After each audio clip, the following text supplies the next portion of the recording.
Assalamualaikum warahmatullahi wabarakatuh. Hari ini kita akan belajar tentang dinamika rotasi. Dinamika rotasi di sini ada beberapa besaran yang akan kita pelajari. Yang pertama itu adalah momen gaya.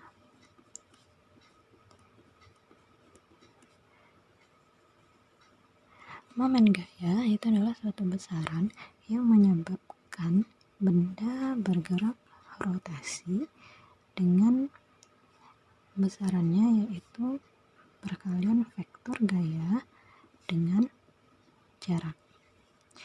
Nah, di sini kita gambarkan pada sebuah batang kita beri gaya sebesar F masing-masingnya, di mana yang satu tidak membentuk sudut, yang satu laginya itu membentuk sudut.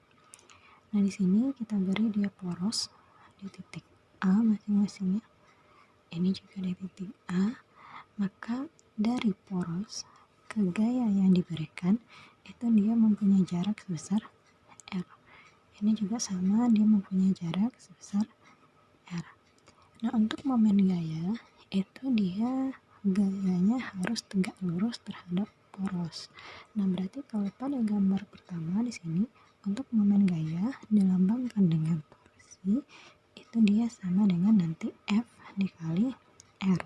Karena gaya yang diberikan di sini sudah tegak lurus terhadap poros. Sedangkan pada gambar kedua, di sini gayanya membentuk sudut sebesar theta. Maka di sini untuk gayanya harus kita buat tegak lurus terhadap poros. Nah, jika dia tegak lurus terhadap poros, maka di sini kita dapatkan dia adalah F sin theta. Maka nanti torsi itu sama dengan F dikali sin theta dikali jaraknya sebesar R. Ya. Sebesar R. Nah, di sini untuk torsi itu dia ada tanda untuk torsi karena dia di sini merupakan besaran vektor, maka dia dapat bernilai positif, dapat juga bernilai negatif.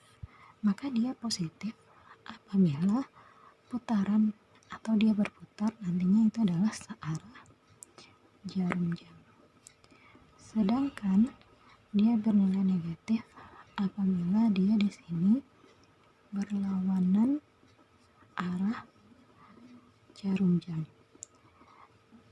Maksudnya di sini adalah perputaran dari gaya terhadap poros. Nah, kalau kita lihat di sini untuk gayanya itu tegak ke atas dan porosnya adalah titik A. Maka perputaran yang mendekati poros itu adalah ke arah kiri.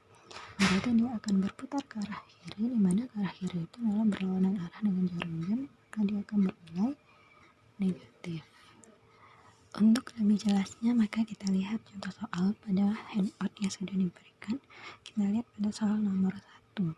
Nah, di sini pada batang diberikan 3 buah gaya dan di sini disebutkan bahwa porosnya itu adalah di titik B. Jadi titik B ini dia sebagai poros. Artinya sekarang untuk ketiga gaya F1, F2 dan F3 itu kita putar ke arah titik B. Untuk F1 dia kalau diputar ke arah titik B yang mendekati itu adalah ke arah kanan. Nah, karena ke arah kanan ini itu adalah berlawanan arah jarum jam, maka dia bernilai negatif. Sedangkan kalau untuk F2 ke titik B dia diputar ke arah kiri. Nah, untuk ke arah kiri ini kalau kita lihat dia searah jarum jam, maka dia bernilai positif. Untuk F3 juga diputar ke arah kiri, itu dia bernilai positif juga karena ke arah searah jarum jam. Nah, sekarang untuk torsinya kita cari satu-satu. Untuk torsi gaya pertama berarti sama dengan, karena di sini tidak ada satupun gaya yang bentuk sudut, maka langsung F1 dikali dengan R1 berarti sama dengan, karena tadi nilainya negatif berarti di sini kita tambahkan minus, berarti jadinya min F1 kita adalah 20 dikali jaraknya ke poros, berarti itu sama dengan 1 meter, berarti nanti sama dengan 20 min 20 Newton meter.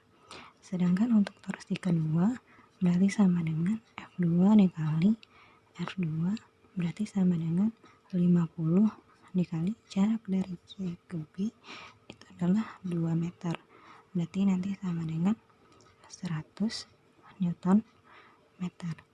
Sedangkan untuk torsi ketiga berarti sama dengan F3 dikali R3, berarti sama dengan F3 kita 30, jarak dari D ke B, kalau dari D ke C 3 meter, C ke B itu adalah 2 meter, maka kita jumlahkan jadinya adalah 5 meter, berarti sama dengan 150 Newton meter.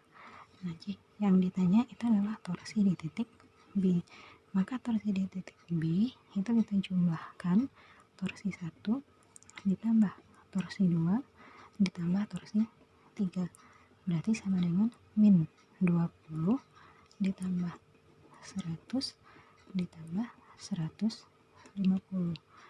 berarti sama dengan 230 Newton meter. Karena di sini kita mendapatkan hasilnya positif, maka untuk arahnya itu dia searah jarum jam. Ini jika ditanyakan arahnya. Tapi kalau hanya ditanya besar, berarti hanya sampai 230 Newton meter. Oke, sekarang kita lanjut untuk soal kedua. Dimana di sini untuk soal kedua hampir mirip dengan soal pertama, cuma bedanya di sini ada dua gaya yang membentuk sudut. Nah, kita harus ingat tadi bahwa untuk torsi gayanya itu tegak lurus dengan poros. Pada soal ini yang diminta menjadi poros itu adalah titik O. Berarti O ini sebagai poros. Nah, berarti yang ini kita buat tegak lurus. Berarti di sini tegak lurus, yang A juga tegak lurus terhadap poros. Nah, karena di sini kita nggak tahu yang mana F1, F2, dan F3, kita misalkan yang 120 ini adalah F1, yang 100 ini adalah F2, dan yang 150 ini adalah F3. Nah, berarti untuk yang di A di sini kita pakai nanti adalah F1 sin 30 karena sudutnya 30. Sedangkan pada F3 berarti kita pakai di sini adalah F3 sin 37 karena sudutnya adalah 37 derajat. Nah, sekarang untuk torsinya sama seperti pada soal nomor 1, kita cari untuk torsi pertama. Ingat tadi kalau dia membentuk sudut, kita memakai F1 dikali sin karena sudut 30 dikali R1. Berarti jadinya sama dengan, kita masukkan nilainya, F1 itu adalah 120 sin 30 itu adalah setengah dikali jaraknya terhadap poros dari A ke O, berarti itu adalah 1 meter. Berarti sama dengan 60 Newton meter. Untuk torsi kedua berarti sama dengan F2 karena di sini dia tidak ada sudut, berarti langsung dikali dengan R2.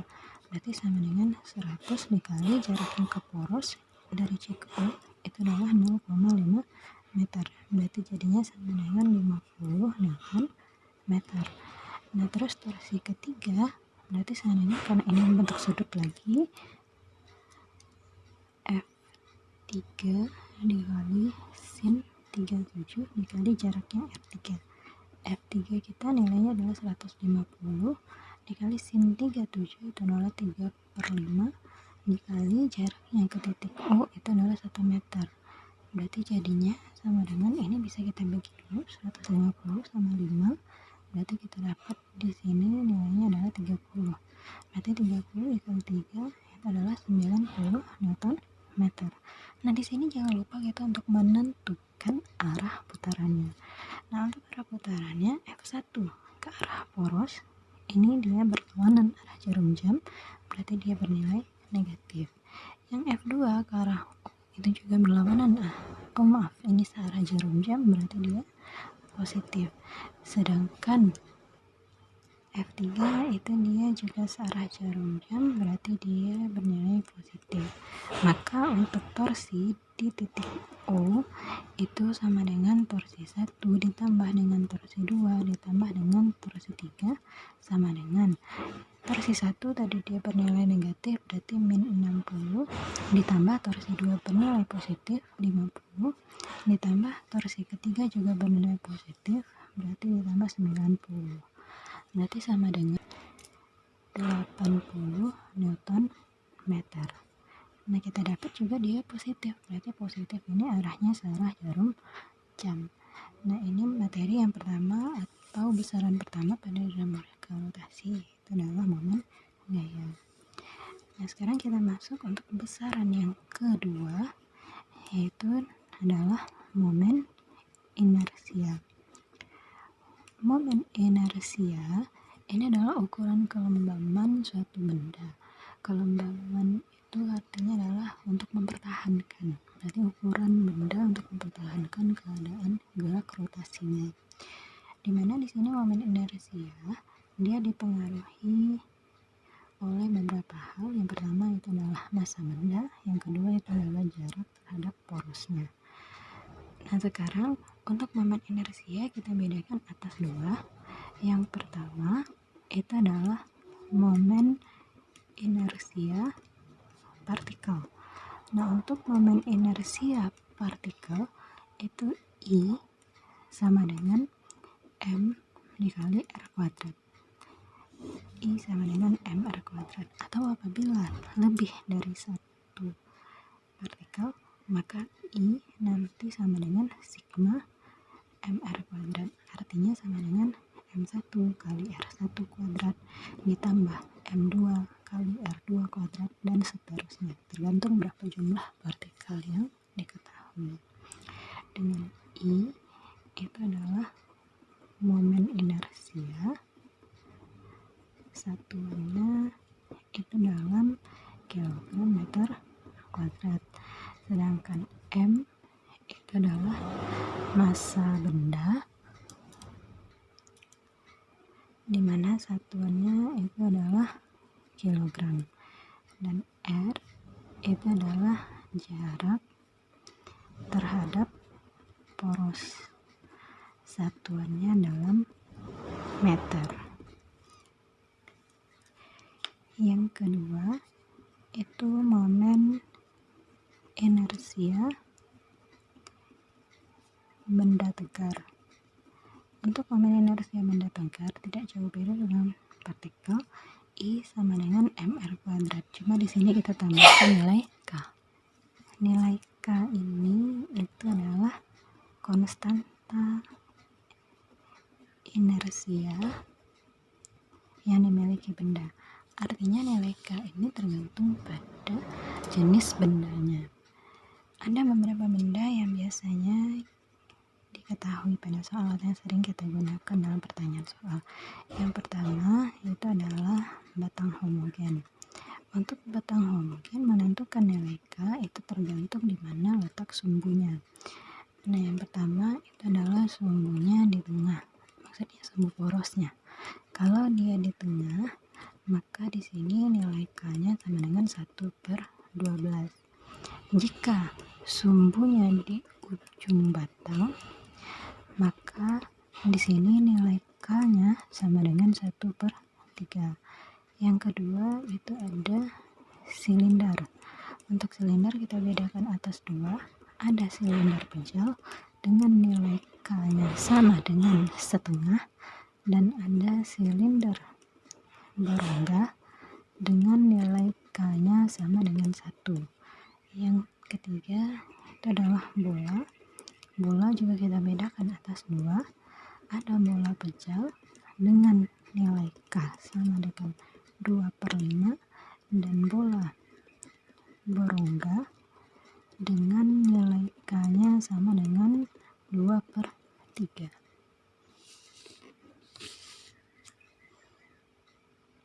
Nah, sekarang kita lihat untuk contoh soalnya, itu pada handout yang sudah diberikan. Ada soal nomor 3. Dan di sini kalau pada soal nomor 3 kita punya 4 buah partikel dengan masing-masingnya M1 itu 1 kg, M2 2 kg, M3 1 kg, dan M4 3 kg. Nah, di sini diminta itu adalah momen inersia jika sumbunya di titik A dan sumbunya di titik B. Nah, jika sumbunya di titik A, kita uraikan yang A, maka momen inersia itu berarti sama dengan sigma M dikali R kuadrat. Dengan ketentuan benda yang berada di sumbu itu tidak memiliki momen inersia. Berarti otomatis yang di titik A ini momen inersianya 0, berarti yang kita cari itu hanya M2, M3, dan M4. Berarti di sini M2 dikali R2 kuadrat ditambah M3 dikali R3 kuadrat ditambah M4 dikali R4 kuadrat.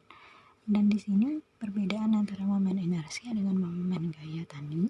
Momen gaya dia besaran vektor, berarti positif negatif itu mempengaruhi dari hasil akhir.